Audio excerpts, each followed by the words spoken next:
Have you checked out all the new handicappers at WagerTalk? If not, here's your chance. You can take 50% off your first daily or 3-day all-access purchase at WagerTalk using coupon code TRYWT.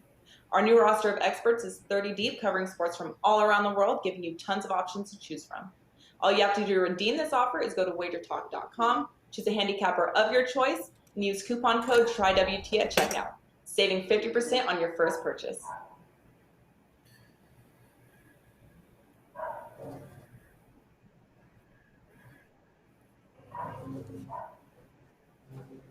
Welcome into First Pitch, WagerTalk's premier MLB betting show for Monday night's games. Bryan Leonard, Tony Finn joining me here. We're breaking down 4 games, Asian baseball play, best bets at the end. First up here, Bryan Leonard from WagerTalk.com. $9 Monday. Going to want to check out his experts page, Bryan Leonard at WagerTalk.com. Bryan, welcome in. Happy Monday morning to you, buddy. Hey, happy Monday morning to everybody, and successful weekend for me. I swept the board yesterday. I've got a baseball play up. I've got a hockey play up. And guess what? The NBA playoffs are finally here. So I'm back in action with the NBA. Now we don't have to worry about people sitting for rest and everybody's going out to play. This is what betting is the way it used to be, where people came out, they played every day, and regardless of the injuries, and this is where we make some money. Bryan, I'm glad you brought that up. And guys, always remember we got the NBA betting show after this show. Joe Ranieri's the host of it. And I'll tell you, Bryan, just real quickly here, I know it's an MLB betting show, but want to get your take because I love the fact that the NBA did this and expanded their playoffs, the one-game play-in. You know, that was great for baseball. That's one of my favorite days of the baseball season. I'm happy to see the NBA do the same. Are you happy with this? And how are you looking forward to betting these games? It's funny because for years, everybody made fun of the NHL because half the teams made the playoffs. Now everybody else is trying to do the same thing. They try to get more teams to play in the games. If it brings more excitement, I'm all for it. If you're one of those teams that normally doesn't have a lot of success getting to the playoffs and you got a chance to get in, I mean, I love it. Look at how many times the wild card in the NFL has had success over the years. So I'm very much for it. As long as everybody's coming out to play as hard as they can, that's good for us as a bettor because we know what's going to happen and we can adjust our handicapping in that regard. So I'm very happy for it, and I hope it works out for some of these teams that haven't made the playoffs for a long time, have some success. Sure, Bryan. I mean, I'm the most excited I've been for the NBA playoffs. And granted, I'm not a long-term beat in the NBA betting markets, anything of that nature. But as a fan and, laying some, I guess you could say, casual betting it's fun. And I'm looking forward to what the NBA has to offer here the next couple days. And last, certainly not least, we got Tony Finn. Tony, welcome to the show. How you hitting them, buddy? Fine. I'm doing great. Thanks. Baseball's coming back to Tony Finn's orbit a little bit more and performing with results that are in line with what I expect. At least today, at least yesterday it was. We'll see how it goes today. I have a big play. I have a 5%er tonight. I have a play I really like, and it's not even one of the ones that's listed for today's featured games, those 4 that we have. So drop by my page, spend a little money on Drew, spend a little money on Bryan, and they'll both buy my pick and send it to you. All right, guys, but make sure to check them out. Experts page, WagerTalk.com. And guys, we do have best bets at the end, and it should be a good one. Looking at both Tony and Bryan's best bet, I think you're going to want to look at the analysis. First off, shout out to the chat box, everybody joining us live. Huge shout out to Jessica, Abby, Dave as well. Looking towards the Chicago White Sox, seeing a couple comments here. They are versus a lefty, and it's near a pick'em price. That one jumped off the board at me, guys, and that will be a game we're breaking down here. But yeah, huge shout out to everybody joining us live. And if you're going to watch on replay, that works as well. Feel free to leave a comment below. So without further ado, let's get into these games, guys. We got a happy hour special here, 6:40 Eastern first pitch. Looks like 8 miles per hour wind blowing in from center field, 69 degrees in Cincinnati. We're seeing the San Francisco Giants at the Cincinnati Reds here, Bryan. We got Logan Webb and Sonny Gray. Minus 135 is what I'm seeing the Cincinnati Reds right now. So the Giants have taken some money as the day has gone on. Total of 8 in Cincinnati. What do you like in here, Giants and Reds, Bryan?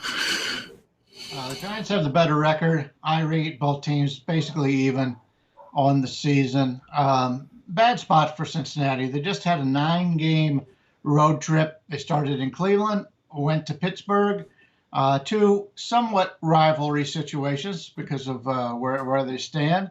The Cleveland one is obviously they play for the Ohio Cup, and then Pittsburgh is a really close team to Cincinnati. Then they go to Colorado, and they score 27 runs in 4 days at Colorado, and now they have to come back to Cincinnati. Now, from a hitting standpoint, Cincinnati is also a very good hitter's park, so it may not have as much of a situational spot as it normally does when a team leaves Colorado to come back to their home field, but it still is something to be concerned about. San Francisco just comes back from Pittsburgh. They split against the Pirates for 4 games. My concern for San Francisco is Logan Webb has not pitched well on the road.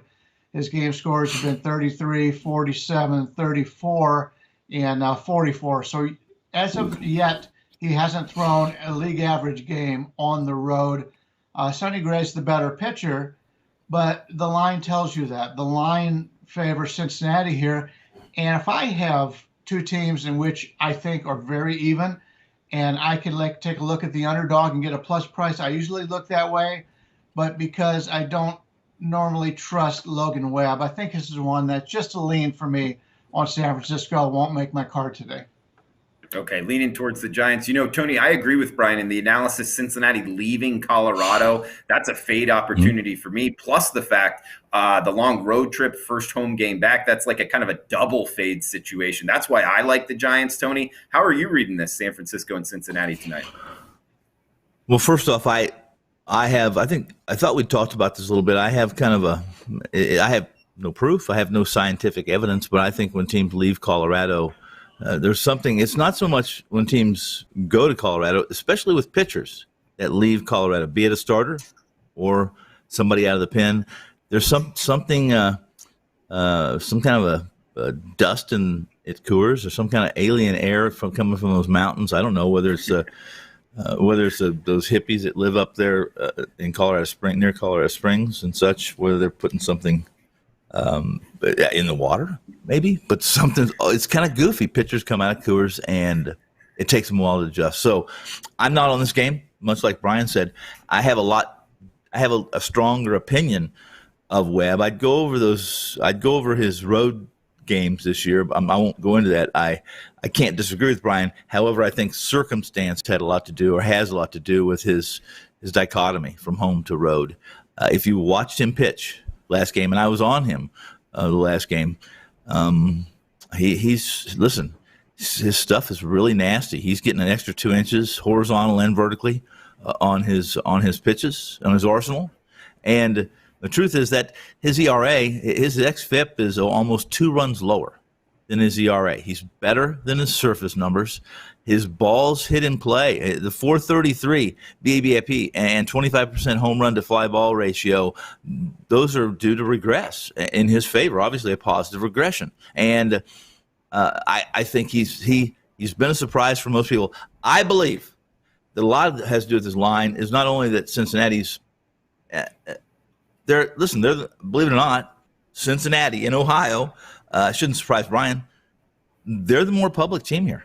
And they're the ones that had the hot start. A big part, at least 10 cents of this number, I think, is due to what the books expected to receive when Monday's counters opened up and they were getting money. And they're obviously right now, it looks like to me they're getting a little more Giants money than they are Reds money. I would absolutely either be on Webb and the Giants today if I was in this game, in this room. I'm not.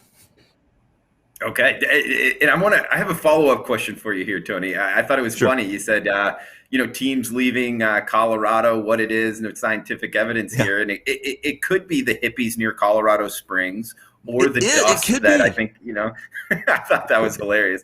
But what about the it's fact Manitou of, Springs. Have you ever been there? Have you ever been to Manitou Springs, no. little town right next to Colorado Springs?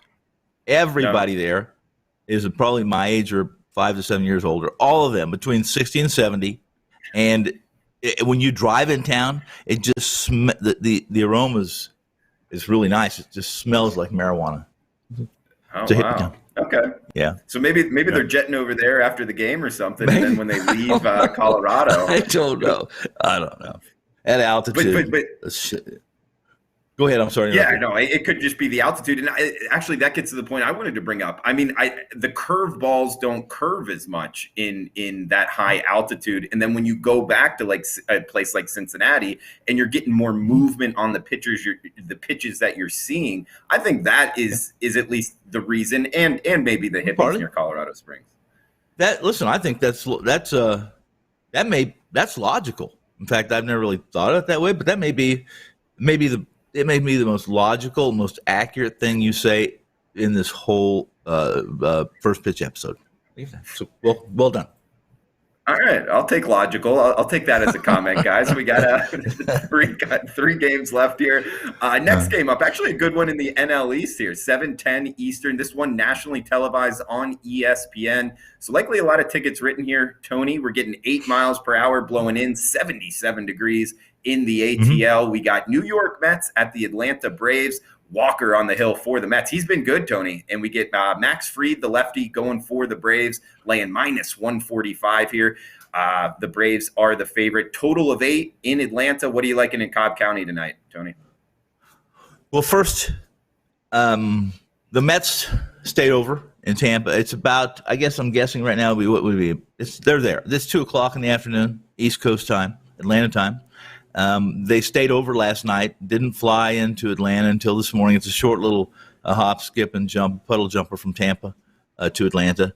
So they got a good night's sleep, and they need it. The Mets really need it. I mean, again, if I told you, the beginning of the season that the Mets would be, 18 and 16, something in that neighborhood, and that they would be in first place in a division that was touted heavily. I mean, this is, the next best thing to sliced bread is the NL East.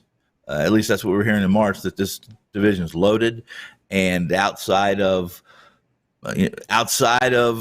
no one, anyone and everyone seemingly could win this division, even the Philadelphia Phillies, who haven't won much in recent years.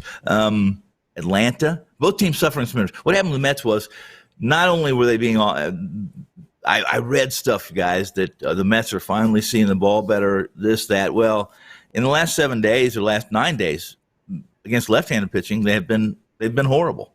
They haven't been they've been offensively challenged all year, and to their defense, they've had some injuries. Well, yesterday they lose a couple more players to hamstring issues. Now, from what I read, what I've heard, the emails I received, they're not serious, but hamstrings injuries, be it minor or be it serious, are always serious. They are. And Conforto and and I apologize, I was just doing the write-up too. I just wrote about 10 sentences on it.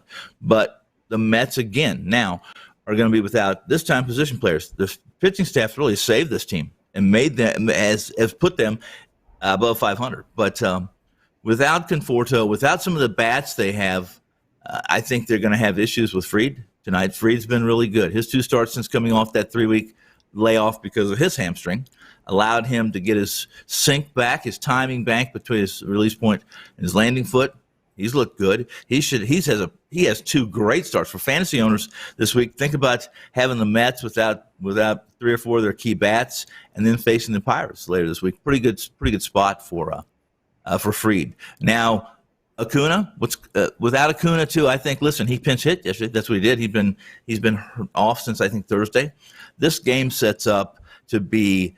I'm not going to choose a side. If I was, I would take Atlanta because they're home. But this game really sets up to be a low-scoring pitcher duel between, as you said, Walker, who's been absolutely fantastic. Really nice start against Baltimore his last time out, and a healthy Fried. Yeah, I agree with that, Tony. And Bryan, coming to you next. I mean, Fried, we talk as sports bettors, and actually it was a great breakdown on this show of Fried getting out to the rough start, Bryan. And then he took, I think he missed the start, something of that nature, redid his kind of delivery like Tony was talking about, and now he's been good. So here we get actually two good pitchers. I kind of look towards the under here of 8. We do have the wind blowing in. It is heating up in the ATL, though. What are you liking tonight, Mets and Braves? Yeah, the under looks like a reasonable diagnosis. Tony talked about Conforto. Nemo and McNeil are also dealing with injuries. Right. So the money has come in on Atlanta. I think a lot of that had to do with the injuries, but it's still a pretty good line movement from $1.30 overnight, and we're looking $1.48, $1.50 right now. I rate the teams very equal. I rate the starting pitchers very equal. So I lean with the road team here, and as the line continues to go up, I prefer that side. But you take a look at some of the Mets players that they're going to have to use in this situation. Yeah. I don't know if I want to trust those guys hitting in this lineup. It's a situation for me. Tony talked about lefties with the Mets. I believe by the season their WRC plus is 100. Haven't done very well lately, and now they're going to have to put 2 or 3 different guys in the lineup that don't normally play. That's probably going to keep me away from this. I think there might be slight value on the dog here, but once again, it won't be making my card this Monday. All right, Bryan, next game up. This is an interesting one. This one jumped out the page at me, Bryan Leonard. We got 75 degrees, 9-mile-an-hour winds blowing in from center field. 7:40 Eastern start here, talking the Chicago White Sox and Minnesota Twins. J.A. Happ and Dallas Keuchel going, and it's White Sox versus a lefty, Bryan. And we're seeing near a pick'em price now as the money's come in on the Minnesota Twins as the day's gone on, 9.5 being the total. So we have seen that uptick in the total, which I agree with, Bryan. But what the heck are the Chicago White Sox doing at near a pick'em price versus a lefty? Add on the fact that the Minnesota Twins, I believe they're the leading loss producer in all of MLB. I mean, just sitting at 13-25. What's going on here, Bryan? I thought the same thing, but then again, I thought the same thing on Saturday when the White Sox versus Kansas City against a lefty. I thought the line was very good. And I lost. I had the White Sox in the game. They lose that game 5-1. They just didn't get any hitting. The line wasn't where I thought it was going to be, and I thought we had a bargain. So to be totally honest with you, I'm a little scared to make a selection on this play because the money line, the move was right and I was wrong. So maybe there's something I missed there. But you're right. They've dominated lefties. J.A. Happ coming off a horrendous start against them. Last time he had a 7-game score, 3 1/3 innings, 9 earned runs, and that was on the 12th. That was just a week ago. Normally, when a pitcher has an abnormal start and then they play against that team again, I look for it to correct itself, which would put me on Minnesota here. I think that may be one of the reasons why this line is where it's at. But the Twins are a team that's just not playing well, and even in their 2 wins, they give up 4 and 3 runs. So the pitching staff hasn't been very good. The White Sox are the better team right now, even though I think by the end of the season, if Minnesota plays like they're capable of, they can make a race out of this. But a little bit scared with what's going on with the White Sox, so I'm not going to be playing them against a lefty here. But I'll have to see how this game works out. I do like the Happ in the second time in a week. I think that's an advantage for the pitcher, but not enough to make my card once again.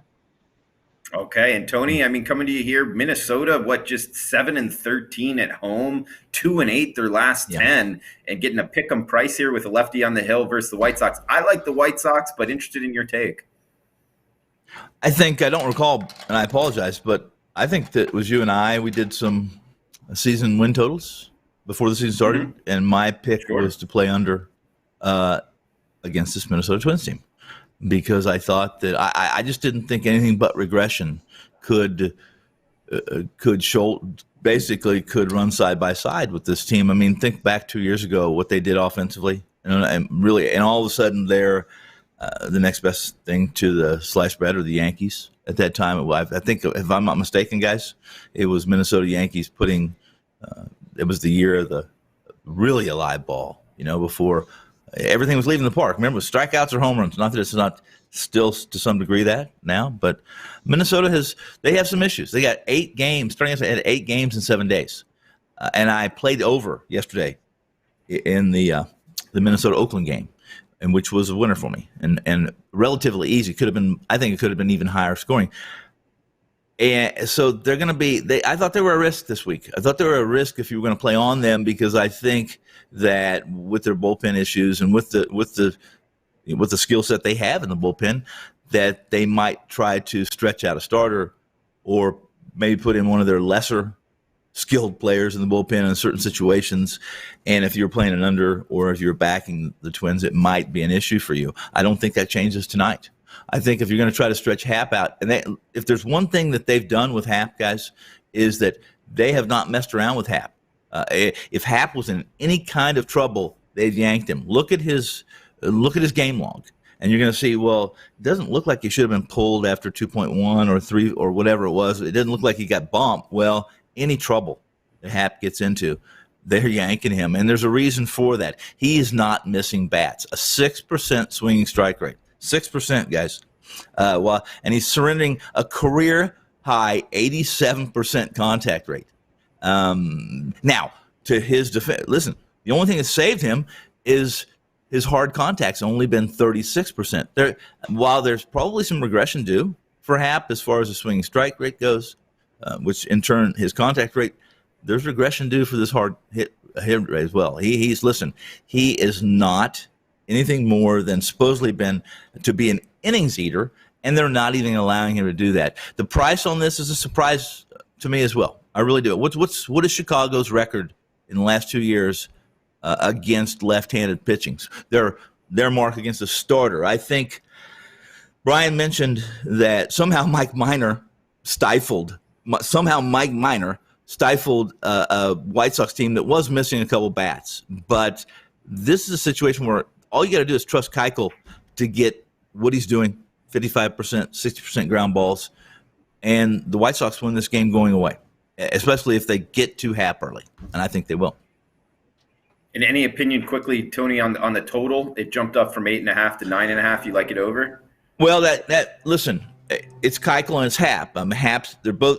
Keuchel's not who he used to be. He's at least his K rate. If you look at any regression in his skill set, it's going to be the fact that he doesn't miss as many bats. Not that he used to miss a ton, but he's still getting the ground balls. If Keuchel's not getting ground balls, if his two-seamer isn't sinking, then I think you can make this total 10.5, and I might go over. So I would lean to the over as well. Okay, and shout out to the chat box here. We got Bronx coming in from Alaska. Alaska in the house. Welcome in, Bronx. Nathan Cantor saying it is the Kush. Speaking about our old conversation there, Tony. So yeah. Big Wave Dave as well in the house. Some different ways to frame it here, guys. But shout out to the chat box, everybody joining us live. We got one more game here. The nightcap, 10:10 p.m. Eastern, 7:10 Pacific. First pitch, 60 degrees. In LA, we're talking the Arizona Diamondbacks and the LA Dodgers. Madison Bumgarner, the lefty, going for Arizona. He's had a resurgence here, Tony. And Walker Buehler going for the Dodgers, minus 210 we're seeing now, the Dodgers. Yeah. So the Dodgers even taking more money as favorites at home. Total of 7 here, NL West matchup, Tony. Nightcap, what do you like in here? D-backs and Dodgers. I could go on for hours about this matchup. I find it pretty interesting, but let's just do that. First off, Buehler, is he or isn't he? Am I right about this? He's not a guy that's going to wow you. He's not a guy that when you go sit down, if you were to go to Dodger Stadium and not sit down with somebody who's a baseball fanatic, albeit maybe not a passionate Dodgers fan that knows who Buehler is, he's never going to wow you. You're not going to hear a bunch of oohs and ahs from the stands about, did he just hit 100 miles? You're just not going to. But look at what his history is against this current Arizona lineup. Listen, he has dominated. He's dominated Arizona, but he has dominated the bats that are in this Arizona lineup. I think that and there's quite a few that have quite a few at-bats against Buehler.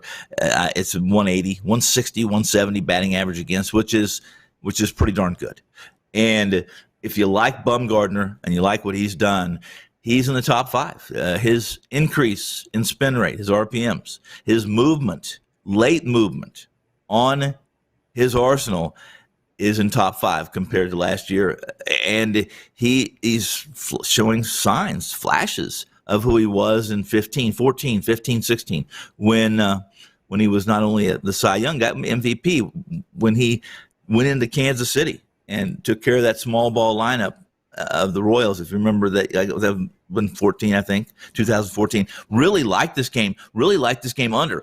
But I think, if you're a weekend warrior and you're looking for some action tonight that has a good ROI, then why in the world would you not be on Bumgarner? The way the Dodgers have not hit left-handers for a ball. This year they have 5 total home runs against left-handed pitching. 5. Bumgarner plus $190, $180 sounds pretty good to me. Yeah, I like it too, Tony. And, that is an interesting stat you brought up of Walker Buehler against the Diamondbacks. Now, he hasn't faced them this year, but you're right. I mean, the OPS against is under 600. It looks like 520 and a bunch of at-bats. So there's a pretty good sample size here with both these two teams being in the NL West. But, Bryan, talking about Bumgarner here, I was ready to write him off. I almost thought his career was pretty much over, and we have seen a resurgence, something that's very surprising to me. His actually OPS against the Dodgers is pretty good since 2019. 5 straight starts with 1 earned run or less and a 34-2 strikeout to walk ratio here, Bryan, talking about Madison Bumgarner. I don't know. That's what's making me look towards the Diamondbacks, but interested in your take here in the nightcap.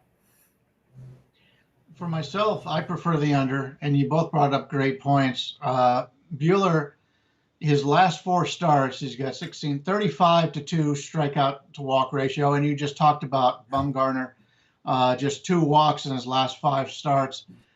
2 guys pitching very well right now. As good as the Dodgers have been, Bumgarner, a 51-game score his last 5 starts against them, and that was a lot of injury time. He's healthy now.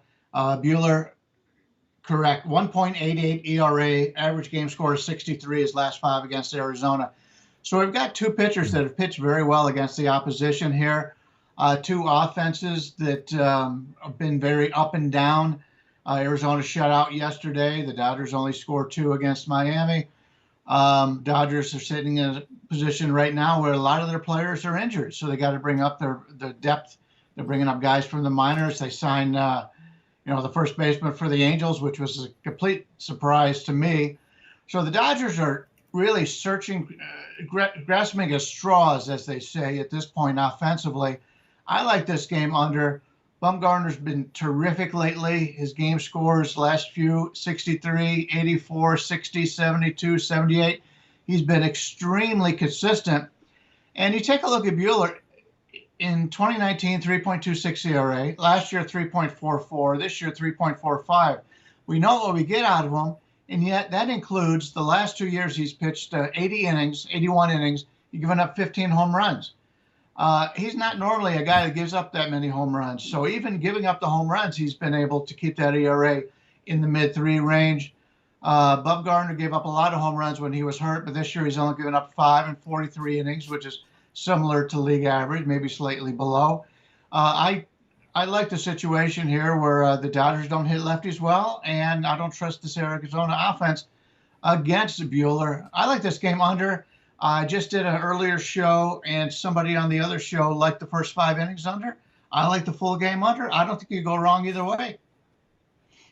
And Bryan, I'm picking up everything you're laying down. I like it. I agree with you. But what about the fact that, it is a 7 here, and it's juiced towards the under with the, extra innings rule of runner on second base. Not that, that's for sure going to happen. By no means will it. How much do you factor in such a low total here? I mean, what we need a 3-2 game because a 3-3 game isn't going to cash a ticket. You know what I mean? Yep. Yeah, I fully agree with that. You always have to worry about the extra innings at this point. The Dodgers are a 2-1 favorite, so chances are the Dodgers will have the lead late. It's going to be tough scoring runs against the Dodgers bullpen. Even though they've underperformed this year, they got some great arms out there. I like the under, but maybe the first 5, maybe the better way to go, as you pointed out, so you avoid that the extra innings. But I feel confident enough where I think full game or the first 5 will work out to our advantage. All right, great breakdowns from Bryan Leonard, Tony Finn. Guys, we got best bets coming up, but first, going to throw it over to the other side of the world. Tokyo Brandon with his Asian baseball quick pick. Tokyo Brandon, take it away. Tokyo Brandon here with today's Asian Baseball Quick Pick. We're going to the MPB Japanese Baseball League, where the Chiba Lotte Marines travel to Kobe, Japan to take on the Oryx Buffaloes in the Kyocera Dome. Miyagi is the starter for Oryx, while Futaki gets the start for Lotte. Both teams hitting really hot. Miyagi has been pitching out of his mind. He has a 1.02 whip this season, and he just shut down Lotte a couple weeks ago. Take the Oryx Buffaloes on the money line. That's it for today, guys. Thanks. All right, Miyagi. Thank you, Tokyo Brandon. Miyagi. And yeah, like his jersey there, Tony. But Tony, throw it over to you, man. Any opinion there on the Asian baseball play? And what is your best bet for tonight, Tony? No opinion on the Asian baseball play. Really, I just liked when he said Miyagi. What did you guys think of? I thought for some reason I was thinking Karate Kid. I don't know why. It just popped into my head. Yep. Was there a Miyagi on Karate Kid? Mr. Miyagi. Okay. I don't know who Miyagi is. I don't know. I told you I couldn't even get the jerseys for us. Remember, I'm still searching for jerseys. Which jerseys am I searching for? It was something funny that morning. I was searching for jerseys. Remember? What was it? Something to do with marijuana, I think, or drugs. I don't remember. Doesn't matter. Let's get to today's best bet. I'm on. Listen, I find today there's an interesting. If you guys are traditional baseball fans, even if you're not, if you're from a major metropolitan area, maybe you got to be familiar with the Cubs, right?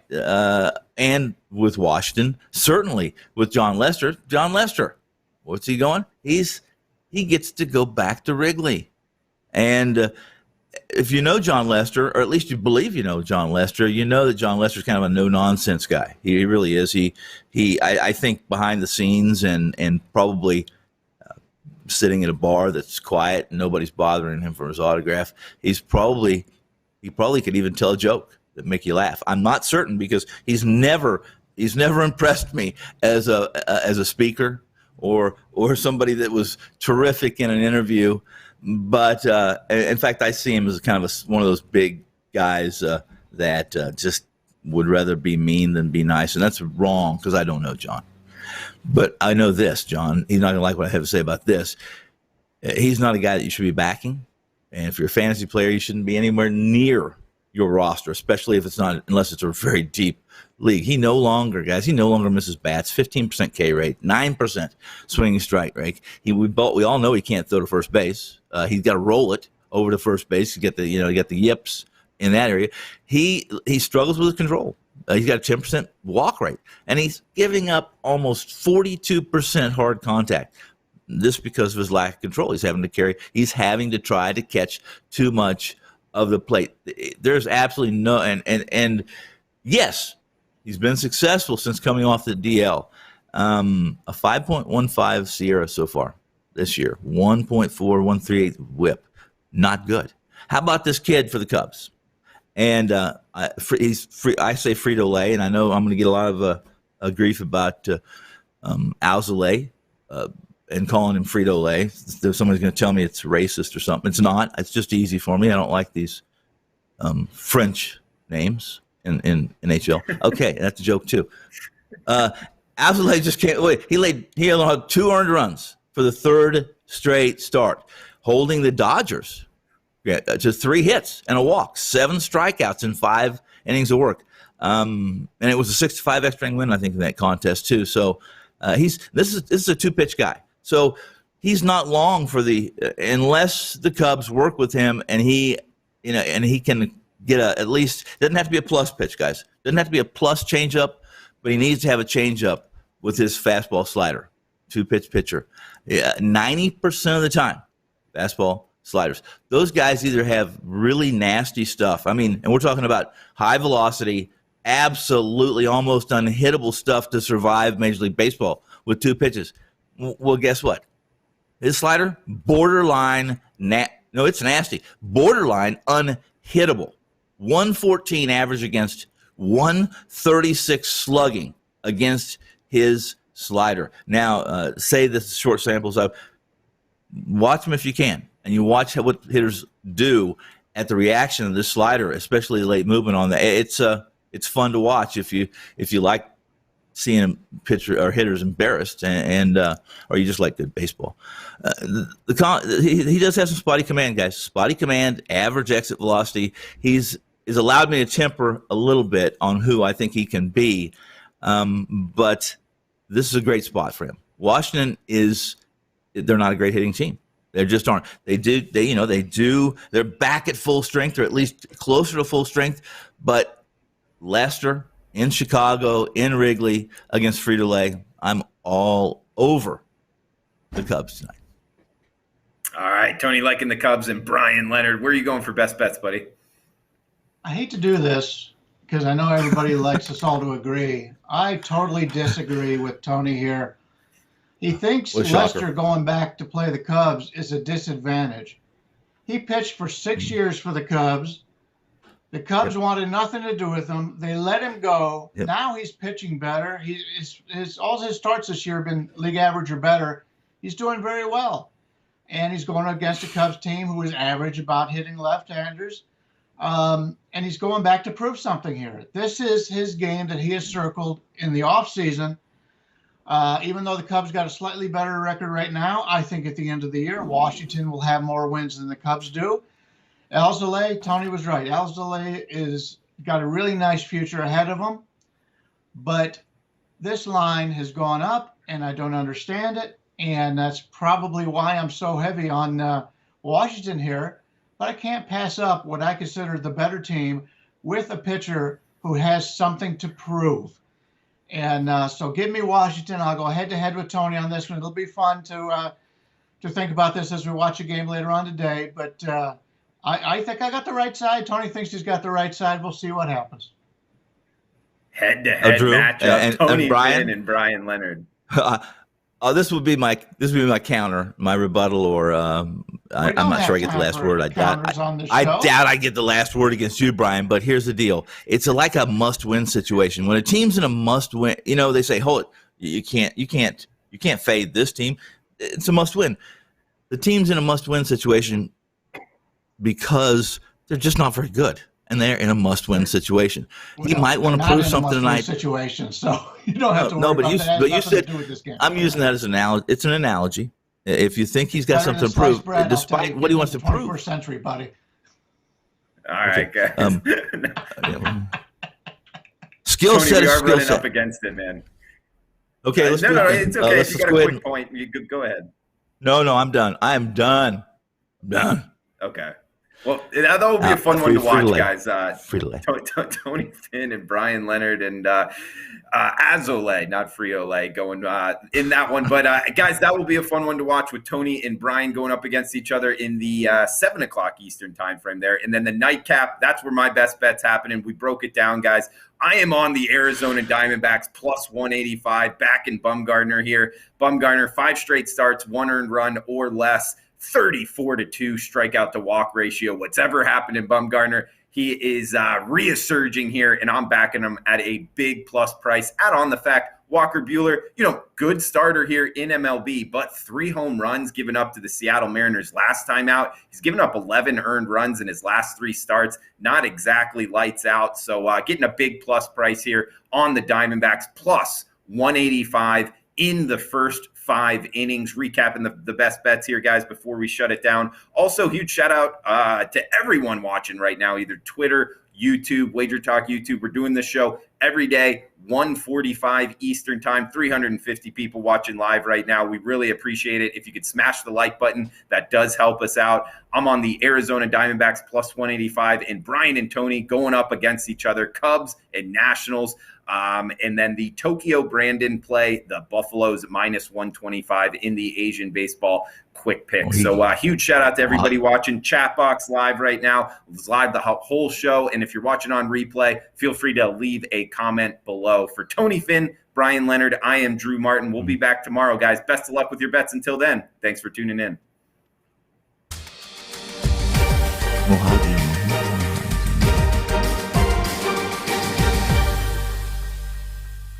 Are you tired of games of the year and 100-unit locks? If so, check out the professional handicappers at WagerTalk.com.